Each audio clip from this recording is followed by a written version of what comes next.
Hello, hello. Brian Berenson here again with another Shrink the Government LLC video. And, people have talked about PJTV. Well, I'm in my pajamas. And the reason I'm in my pajamas doing this one is because it's now a little after 1 o'clock Central Standard Time. We switched back from daylight saving time to regular time, to real time. So it's a little after 2 o'clock, so these clocks were set back, spring ahead, fall back. So at 2 o'clock in the morning, everybody was supposed to set their clock back to 1 hour. And I've done that. But that's not what I'm here to talk about. I'm here to talk about is how, what the strength of government is basically all about is how our system of government is flawed. Not surprising, it's a system of government created by human beings. Human beings are not perfect. No system of government created by humans will ever be perfect. It will always have flaws. But the system of government designed by our founding fathers in 1787 was about as close to perfect as any system designed by human beings can be.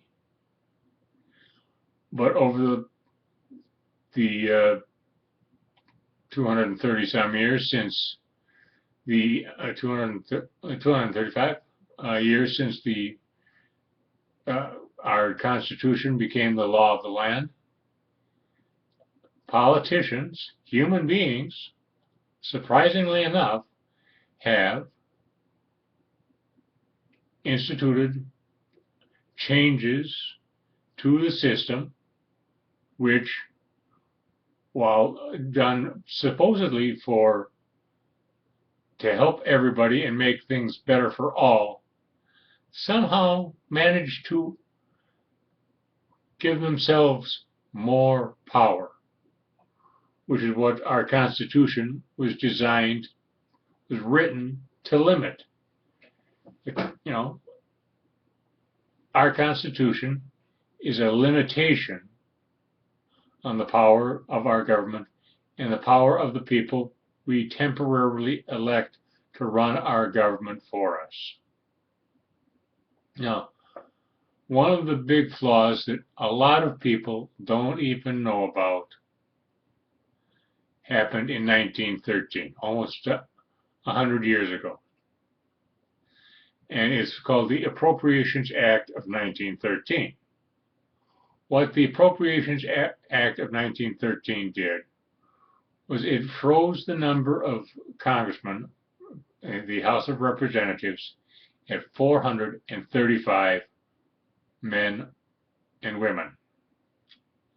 Now, according to our Constitution, it's supposed to be one representative for every 30,000 citizens. Okay, we have a population in America of approximately 325 million people. So that means we would have at the constitutional ratio 10,000 representatives. Now that's getting too big. So what we need to do is an amendment saying rather than one for every 30,000, one for every, say, 100,000. That would give us a Congress, a House of Representatives of about 3,000. And what that would do is it would make it extremely difficult for Congress to meet in Washington, D.C. And that's not I repeat, that's not a bad thing. And it's not for a couple reasons. One, when they all meet in Washington, D.C., in one building, all of the lobbyists who want to, and the special interests who want to influence how they vote and what bills they pass and become law, can congregate in Washington, D.C., and all of the 435 congressmen are easily approached. The lobbyists are supposedly have all their offices on K Street in Washington, D.C. Not all of them do, but that seems to be the prime location for the lobbyists. So when you increase the number of legislators, a number of congressmen, representatives, I like the term congressman, even though it's representatives, not this political correct garbage, but, whatever. When you increase the number, all of a sudden, the special interests can't go and corner them as easily as, it's tough to work out deals with 3,000 than it is to work out deals with 435. So you increase the number of people in Congress, and you decrease the power of the special interests. Another way that doing this would, excuse me for a second. Sorry about that, but babbling is kind of hard on the throat. Another thing that increasing the size of the members of Congress, the number of members of Congress, the way it would decrease the power of the special interest is, then with the 3,000, they can't all meet in Washington, D.C. So how are they going to meet? How are they going to conduct our nation's business? Well, I'm sitting here in my study with a webcam, making this video on my computer.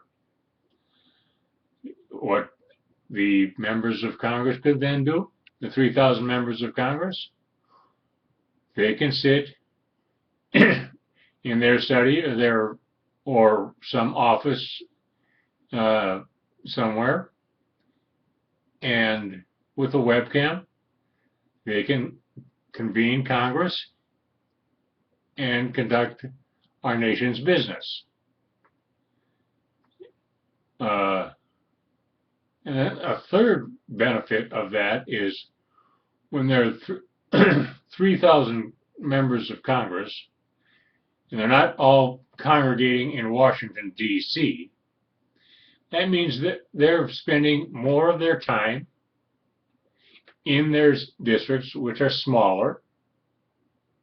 So it greatly improves the chances that you're either going to know the member of Congress personally, or it's going to be a friend of a friend, or it's going to be somebody, well, hey, yeah, it's the guy that lives 10 blocks over, and,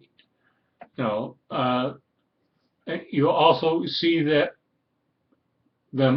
since they're at home in their districts, spending rather than in Washington, D.C., that means when they have to get groceries, they do it at the supermarket that you shop at. When they get gas in their car, they buy gas where you are buying gas. You run into your representative and boom, you can talk to him, and you can give him or her an earful about the price of a gallon of gas. You know, these are some of the things that the benefits of increasing the size of the number of people in Congress and taking them out of Washington, D.C. will do.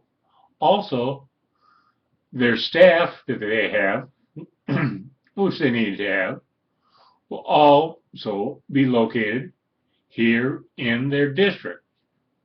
So the people employed in their district will not be people living in Washington, D.C., and with the company town mindset that they have living in Washington, D.C. or the immediate area. You know, their staff will be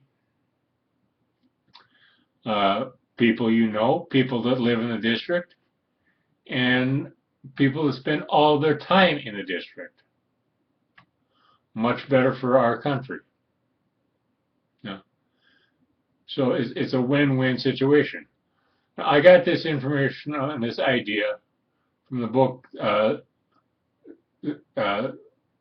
Tea Party, The Second American Revolution, written by Jenny Beth Martin and Mark Meckler. An excellent book. I suggest everybody read it. Even if you don't like the Tea Party, you'll learn a lot about the Tea Party, what the Tea Party is, what the Tea Party isn't. In fact, I would strongly suggest that people that don't like the Tea Party read it to find out what the Tea Party movement really is, rather than listening to the mainstream media trying to portray the Tea Party movement as something it is not.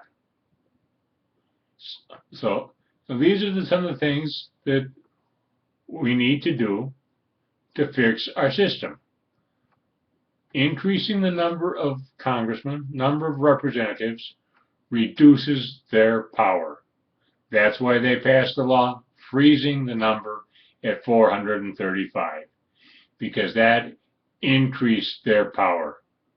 You know, I don't know what the vote for it was when the law passed, but you can bet it was bipartisan, you know, supported by Republicans and Democrats, and it was something that they both knew, both parties knew that in the long run it will increase their power, and that's bad for our country. We need to diffuse the power because, you know, we need a centralized government. We need that, but we don't need it as centralized as we have it. That is a major flaw of our country, of our government now today. Got to check the time here because there's a 15-minute time limit here. And so, you know, this is just one of the ideas that I found that I like on how to fix the flaws in our system. There are others, and I'd love to hear some. You know, this video is being posted on YouTube. Anybody who wants to contact me, senatorhatrack@yahoo.com, and or post a comment on this YouTube video, and I will respond. You know, put your if you want me to respond in person, put your name, address, you know, as much personal information on there as you feel comfortable. I will not give it away, sell it, do anything with it other than contact you. And if once you say you don't want me to contact you, I will get rid of the information. So, you know, I hope somebody's watching this video, and I hope everybody has set their clocks back. You know, spring ahead, fall back. Daylight saving time is over, and now, since we've changed our clocks, now it's time to change our president. And if you've got a senator or representative that's an incumbent, vote them out because they are part of the problem. Thank you.